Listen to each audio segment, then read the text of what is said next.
आज हम देखेंगे प्लेन एंगल, सॉलिड एंगल, साथ में इनकी यूनिट्स, मतलब प्लेन एंगल की यूनिट होती है रेडियन एंड सॉलिड एंगल की स्टेरेडियन, उनकी डेफिनेशंस देखेंगे। साथ में हम एक और चीज़ देखेंगे, डेराइव्ड यूनिट्स क्या होती हैं वो भी। ठीक है, सबसे पहले प्लेन एंगल से स्टार्ट करते हैं। तो इसके प्रीवियस वीडियो में भी मैंने प्लेन एंगल के बारे में बताया था आपका। तो प्लेन एंगल क्या होता है आपका, जैसे कोई सर्कल अगर आपका है ना, सर्कल, सर्कल का मतलब जो प्लेन फिगर होता है आप लोगों का, जैसे मेरी रिंग है आप लोगों का, ये एक प्लेन फिगर है। इस कागज के टुकड़े में आराम से बैठ गई है, कागज एकदम प्लेन था और इस प्लेन पीस में ये क्या है, ये जो रिंग है ये आराम से बैठ गई है पूरी की पूरी। ठीक है एकदम। तो ये क्या है, एक तरीके का प्लेन फिगर। तो जो ये प्लेन फिगर है आप लोगों का, तो इसकी जो इतनी सी लेंथ है ना आपका, ये सेंटर में जितना भी आपका एंगल सबटेंड करती है ना, उसी को बोला जाता है कि आप लोगों का प्लेन एंगल। मतलब किसी प्लेन फिगर द्वारा, आपका किसी प्लेन फिगर द्वारा या सर्कल के द्वारा आप लोगों का उसके सेंटर में किसी लेंथ द्वारा उसके सेंटर में जितना भी एंगल सबटेंड करेगा उसको क्या कहोगे आप, प्लेन एंगल। ठीक है, जो आर्क है, ये जो आर्क है, इसने सेंटर में कितना एंगल बना रखा है उसको कहोगे आप क्या, प्लेन एंगल। और प्लेन एंगल निकालने का फॉर्मूला क्या होता है आप लोगों का, तो प्लेन एंगल निकालने के लिए सिंपल सा जो फॉर्मूला है वो है आप लोगों का, plane angle, angle is equal to arc upon radius. और ये फॉर्मूला क्या करना है ना आपको, हमेशा के लिए अब याद रखना है। ठीक है, तो angle is equal to arc upon radius. तो ये हुई आर्क ऊपर वाली और ये हो गया आपका रेडियस। तो ये सिंपल सा आपके पास फॉर्मूला। तो हाई स्कूल तक हम क्या करते थे, हम लोग हाई स्कूल तक नाप लेते थे आप लोगों का। तो यहाँ नापना नहीं पड़ता है आप लोगों का, बस आर्क की अगर आपको लेंथ दे रखी है तो ये ऐसे करके निकालते हैं आप लोगों का। ठीक है, अब एक सर्कल के लिए आते हैं फिर। अब हम कुछ रिलेशन एक निकालने वाले हैं आप लोगों का। तो पहले तो ये फॉर्मूला आपको याद होना चाहिए कि एंगल इज इक्वल टू क्या होता है, आर्क अपॉन रेडियस। अब अगर मैं एक सर्कल के लिए बात करूँ ना, एक पूरा सर्कल के लिए कंप्लीट, तो एक पूरे का पूरा जो सर्कल होता है उसका ये जो कंप्लीट एंगल होता है ना, वो कितने का हो गया, ये जो कंप्लीट जो आर्क है यहाँ से लेकर यहाँ तक, ये कंप्लीट आर्क है, ये कितना है, मतलब मुझे ये निकालना है ना कि कंप्लीट एंगल कितना होता है, ये यहाँ से लेकर यहाँ तक का ये पूरा एंगल कितना होता है। वैसे हमें पता है कि ये जो एंगल होता है ये 360 होता है, लेकिन मैं निकाल रहा हूँ आपका। ठीक है, तो यहाँ देखना आर्क कितना होता है, टोटल आर्क कितनी होती है, यहाँ से लेकर यहाँ तक ये टोटल लेंथ कितनी होगी, ये होगा इसका सरकमफेरेंस, मतलब 2 पाई आर। नीचे क्या रखना है, रेडियस की वैल्यू मतलब आर। तो मैंने पूरा का पूरा आर्क रखा है। ठीक है, उससे रेडियस कट गया तो ये आ गया 2 पाई। तो ये जो 2 पाई है ये रेडियन में आ रखा है। ठीक है, 2 पाई रेडियन में। तो होता क्या है ना आपके पास, जो ये जो सर्कल होता है ना आपका, इसका जो ये कंप्लीट एंगल होता है ये होता है 2 पाई रेडियन में। ठीक है, और हमें पता है कि डिग्री में कितना होता है, ये पूरा का पूरा यहां से लेकर यहां तक डिग्री में कितना होता है, डिग्री में होता है 360 डिग्री। तो यहां से एक रिलेशन आती है, वो रिलेशन कुछ ये होती है कि 2 pi radian equal to 360 degree. तो ये सिंपल सी आपकी रिलेशन, मैथ्स वाले जो भी हैं वो इस साल ये पढ़ेंगे आप लोगों का, रेडियन को डिग्री में कन्वर्ट करने के लिए ये चीज़ें यूज़ होती हैं आपका।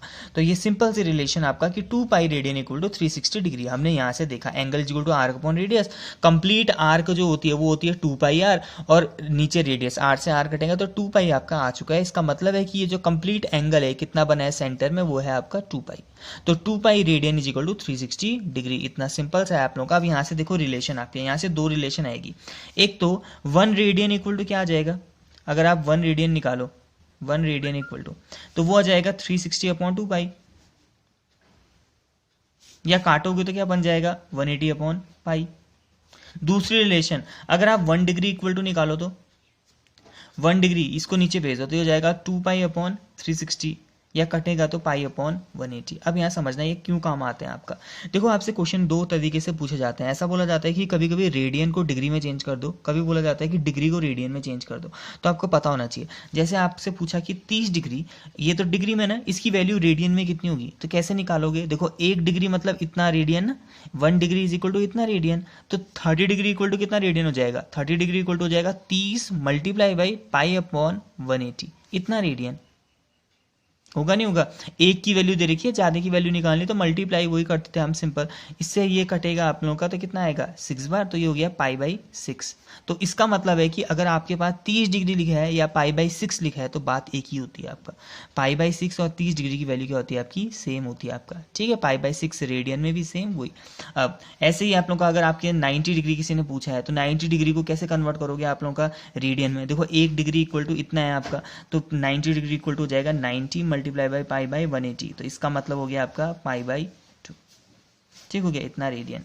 तो 90 डिग्री कहूँ या π/2 रेडियन कहूँ, क्योंकि होता क्या ना, अब आप जब अब हायर क्लास में जाओगे तो हम छोटे ये जो एंगल्स होते हैं ना 90 डिग्री, 30 डिग्री, 40 डिग्री, 50, ये हम लिखते ही नहीं है, हम हमेशा अब रेडियन में लिखेंगे आप लोगों का। आप मैथ्स वाले हो या फिजिक्स वाले आप लोगों का, अब हम जब भी एंगल्स को लिखेंगे ना आपका, कभी भी हम 360 नहीं लिखेंगे, हम लिखेंगे 2π। हम 180 नहीं लिखेंगे, हम लिखेंगे पाई। तो हम ऐसे लिखते हैं आप लोगों का, ठीक है। अब ये तो हो गया आपका, डिग्री को हमने रेडियन में चेंज कर दिया। अब अगर अब कभी आपके पास रेडियन में वैल्यू दे रखी है, उसको करना होगा चेंज, जैसे π/3, ये π/3 ना, ये रेडियन में वैल्यू होती है। इसको अगर आपको डिग्री में चेंज करना है तो कैसे करोगे, तो यहाँ से देखो 1 रेडियन, 1 रेडियन में कितना, 1 रेडियन मतलब 180 अपॉन इतना डिग्री, ठीक है। 1 रेडियन इक्वल टू इतना, तो π/3 रेडियन इक्वल टू कितना हो जाएगा, π/3 मल्टीप्लाई बाई 180 अपॉन पाई। पाई से पाई कटा, इससे ये कटा, 60 आ गया, तो ये हो गया 60 की वैल्यू। तो π/3 रेडियन कहूँ या फिर 60 डिग्री कहूँ, वो सेम होता है आप लोगों का। तो ये है आपका कन्वर्जन, जो इंपॉर्टेंट है आप लोगों का आगे के लिए। होता ही है ना, अभी आप प्रैक्टिस जब आप करोगे तो आपको याद हो जाएगा, 30 डिग्री आपका याद हो जाएगा, आपको π/6 बोलते हैं, 60 डिग्री को बोलते हैं π/3। तो ये चीज़ें आपकी अब याद हो जाती है धीरे धीरे करते करते, ठीक है। तो ये तो हो गया डिग्री एंड रेडियन। हमने देख लिया कि व्हाट इज प्लेन एंगल, हमने पूरा देख लिया, प्लेन एंगल का फॉर्मूला देख लिया, ये पूरा का पूरा एक्सप्रेशन देख लिया हमने। अब आते हैं हम सॉलिड एंगल में, ठीक है। तो व्हाट इज सॉलिड एंगल, ये भी मैंने जो प्रीवियस वीडियो था उसमें डिफाइन किया था आपका। तो जैसे उसमें सर्कल था ना आपका प्लेन एंगल में, यहाँ पर सॉलिड होगा। सॉलिड मतलब जो पूरा का पूरा गोल होता है आपका, पूरा गोल मतलब स्पेयर आपकी, जैसे सॉलिड स्पेयर, जैसे बचपन में एंटी खेलते थे ना हम आप लोगों का, जो कंचे होते थे आप लोगों का, तो वो नहीं होते एकदम गोल आपकी, या बॉल होती है कोई भी, तो वो एकदम गोल पूरा चारों तरफ से एकदम गोल आपका, तो वैसी आपकी। तो होता क्या ना आपका, उसका कोई छोटा सा आप जब सरफेस लोगे आप लोगों का, छोटा सा सरफेस, तो उसने एंगल कितना बना रखा है सेंटर में, वो देखना पड़ेगा आपको। ये ऊपर से भी नीचे से भी, ये टोटल आपका, ठीक है। कि कोई बॉल है आपके पास, उसका छोटा सा पोर्शन सेंटर में कितना एंगल बना रहा है, हर तरफ से आप डालोगे, एक कोन तरीके का फिगर बनेगा, एक कोन के जैसा बनेगा वो आप लोगों का। तो ये जो एंगल बनेगा ना, ये जो टोटल घुमा हुआ एंगल, टोटल बड़ा सा, जैसे बर्थडे कैप होती है ना आपका, जो कोन होता है उसके ऊपर आप देखते हो कभी भी एकदम टॉप में, तो वो पूरा का पूरा चारों तरफ से गिरा हुआ होता है ना, तो वो एंगल कितना होता है उसको कैसे नापोगे, तो उसको वो नॉर्मल प्लेन एंगल नहीं है, वो सॉलिड एंगल है, तो उसको कैसे नापा जाता है वो देखना है आपको, ठीक है। तो सॉलिड एंगल का फॉर्मूला याद रखना है फिर आप लोगों को। व्हाट इज सॉलिड एंगल, ये तो पता चल गया। अब सॉलिड एंगल का फॉर्मूला देखना, देखो सॉलिड एंगल का फॉर्मूला होता है सरफेस एरिया, ये वाला सरफेस एरिया, ये जो भी आर्क का जो जितना भी है ना, ये सरफेस एरिया अपॉन रेडियस का स्क्वायर। तो ये सिंपल सा आपके सॉलिड एंगल का फॉर्मूला। अब यहाँ ध्यान दो, अब हम एक रिलेशन निकालते हैं, हम स्पेयर की बात करते हैं, एक स्पेयर की। तो फॉर अ स्पेयर, अगर मैं स्पेयर की बात करूँ ना, तो एक स्पेयर के लिए आप लोगों का जो क्या कहते हैं आपका सॉलिड एंगल हो जाएगा, वो कितना होगा, देखते हैं कितना होगा। हाँ, तो पूरा का पूरा स्पेयर का सरफेस एरिया कितना होता है, अगर मैं स्पेयर के लिए बात कर रहा हूँ, तो पूरा का पूरा ये जो सरफेस एरिया होता है स्पेयर का, वो कितना होता है, वो होता है 4πr²। ठीक हो गया, नीचे से कटा r², तो r² से r² कटा, तो 4π आ गया इसकी वैल्यू। इसका मतलब है ना आपका कि जो स्पेयर होता है, स्पेयर के सेंटर में जो एंगल बनता है आपका, जो टोटल एंगल होता है आपका, इधर से भी इधर से, वो जो टोटल चारों तरफ का जो वो एंगल होता है, मतलब जो सॉलिड एंगल होता है, वो कितना होता है आपका 4π। ये याद रखना है आप लोगों का, ठीक है। तो solid angle of sphere is equal to 4π।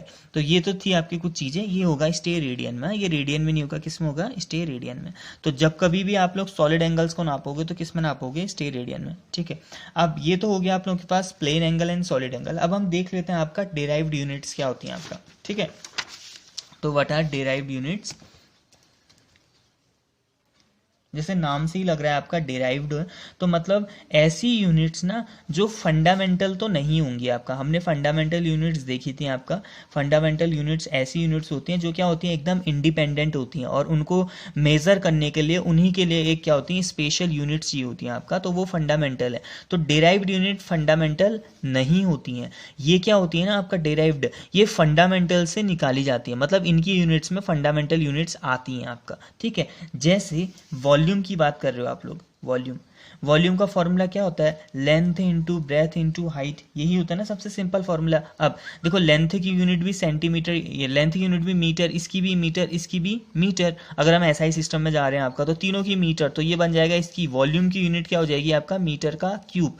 तो देखो जो वॉल्यूम है वो एक डिराइव्ड यूनिट है, उसको 3 बार मीटर में मल्टीप्लाई करके आया है वो, तो मीटर क्यूब करके हमारा वॉल्यूम आया। तो ये एक तरीके की क्या है आपकी डिराइव्ड यूनिट है, ठीक है, डिराइव्ड। अब नेक्स्ट आया जैसे आपका डेंसिटी, हम देख लेते हैं। तो डेंसिटी का फॉर्मूला क्या होता है, डेंसिटी इज इक्वल होता है मास अपॉन वॉल्यूम, ठीक है। मास मतलब केजी और वॉल्यूम मतलब मीटर का क्यूब, अभी अभी देखा ये। तो ये ओवरऑल बन गया केजी पर मीटर क्यूब। तो ये होगी डिराइव्ड यूनिट। मतलब डिराइव्ड यूनिट में ये जो आपकी वो यूनिट थी ना आपकी फंडामेंटल यूनिट, जैसे मीटर, क्या किलोग्राम, आपका सेकेंड, आपका एम्पियर, केल्विन, तो उन लोगों वो लोग आएंगे इसमें आप लोगों का। मतलब एक सिंगल यूनिट ना आके उन्हीं का आपका एक प्रोडक्ट ये आएगा आपका, ठीक है। ऐसे ही आपका वेलोसिटी होती है आपका। तो वेलोसिटी इक्वल टू क्या होता है, वेलोसिटी इक्वल टू होता है डिस्प्लेसमेंट अपॉन टाइम। डिस्प्लेसमेंट मतलब मीटर, डिस्प्लेसमेंट को मीटर में ही नापोगे, और टाइम का मतलब सेकंड। तो ये ओवरऑल आ गया मीटर पर सेकंड। तो ये सारी की सारी चीज़ें क्या होती हैं आपकी डिराइव्ड यूनिट्स, ठीक है। तो आज के लिए इतना ठीक है आपका।